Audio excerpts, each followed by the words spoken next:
ตอนนี้ฝนกำลังตกวันที่30เมษายนติดได้หาเขียวที่สวนป่านาบิน3ฝนตกแรงมากในศาลาคนเก็บ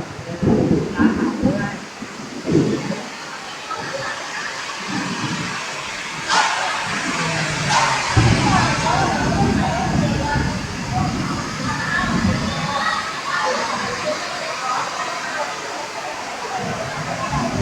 เทที่ฟังหมดเลย